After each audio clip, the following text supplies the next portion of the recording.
If you were a praying mantis, it would be socially acceptable to devour your mate. And if you're a honey badger, you have no regard for other animals. You don't care. If you're a panda with twins, it's normal to abandon one to take care of the other. But if humans do any of these things, we would call it wrong, unfair, or unjust. Yeah, why is that? Why do humans care so much about justice? Well, the Bible has a fascinating response to that question.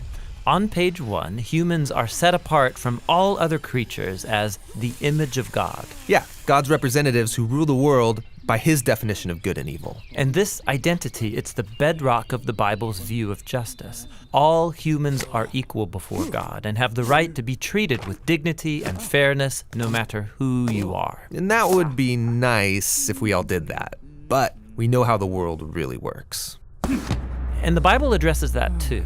It shows how we are constantly redefining good and evil to our own advantage at the expense of others. Yeah, self-preservation. And the weaker someone is, the easier it is to take advantage of them. And so in the biblical story, we see this happening on a personal level, but also in families, and then in communities, and in whole civilizations that create injustice, especially towards the vulnerable. But the story doesn't end there. Out of this whole mess, God chose a man named Abraham to start a new kind of family. Specifically, Abraham was to teach his family to keep the way of the Lord by doing righteousness and justice. Yeah, doing righteousness, that's a Bible word I don't really use, but what comes to mind is being a good person. But what does that even mean, being good? The biblical Hebrew word for righteousness is tzedakah, and it's more specific.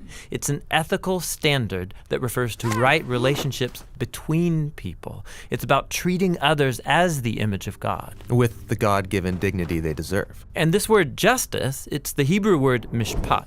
It can refer to retributive justice. Like if I steal something, I pay the consequences. Exactly. Yet most often in the Bible, mishpat refers to restorative justice. It means going a step further, actually seeking out vulnerable people who are being taken advantage of and helping them. Yeah, some people call this charity. But mishpat involves way more. It means taking steps to advocate for the vulnerable and changing social structures to prevent injustice. So justice and righteousness are about a radical, selfless way of life. Yeah, and you find this idea all over the Bible. Like here, in the book of Proverbs, what does it mean to bring about just righteousness? Open your mouth for those who can't speak for themselves. And what do these words mean for the prophets, like Jeremiah? Rescue the disadvantaged, and don't tolerate oppression or violence against the immigrant, the orphan, and the widow. And like here, look in the book of Psalms. The Lord God upholds justice for the oppressed, gives food to the hungry, and sets the prisoner free. But he thwarts the way of the wicked. Whoa, he thwarts the wicked? Yeah, in Hebrew, the word wicked is rasha. It means guilty or in the wrong. It refers to someone who mistreats another human, ignoring their dignity as an image of God. So justice and righteousness is a big deal to God. Yes, it's what Abraham's family, the Israelites, were to be all about. They ended up as immigrant slaves being oppressed unjustly in Egypt. And so God confronted Egypt's evil, declaring them to be rasha, guilty of injustice. And so he rescued Israel. But the tragic irony of the Old Testament story is that these redeemed people went on to commit the same acts of injustice against the vulnerable. And so God sent prophets who declared Israel guilty. But they weren't the only ones. There's injustice everywhere. Yeah, some people actively perpetrate injustice. Others receive benefits or privileges from unjust social structures they take for granted. And sadly, history has shown that when the oppressed gain power, they often become oppressors themselves. So we all participate in injustice, actively or passively, even unintentionally. We're all the guilty ones. And so this is the surprising message of the biblical story. God's response to humanity's legacy of injustice is to give us a gift, the life of Jesus. He did righteousness and justice, and yet he died on behalf of the guilty. But then God declared Jesus to be the righteous one when he rose from the dead.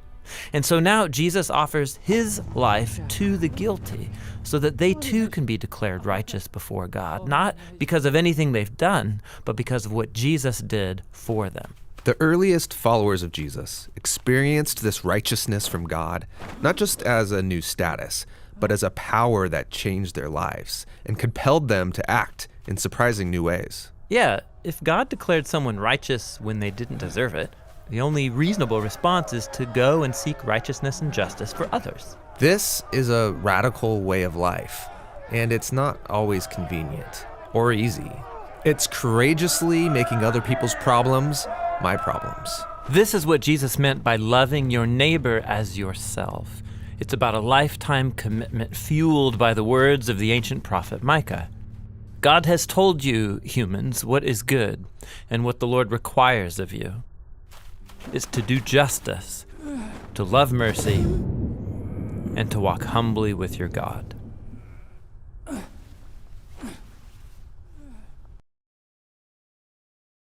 Hey, this is John and Tim from the Bible Project. Thanks for watching this video. This was a theme video where we take one biblical motif and trace it from beginning to end. We also do a lot of other videos you can find here on our YouTube channel. The Bible Project is a nonprofit animation studio, and we're crowdfunded, which means you can help us make the next videos. You can find more information at our website, thebibleproject.com.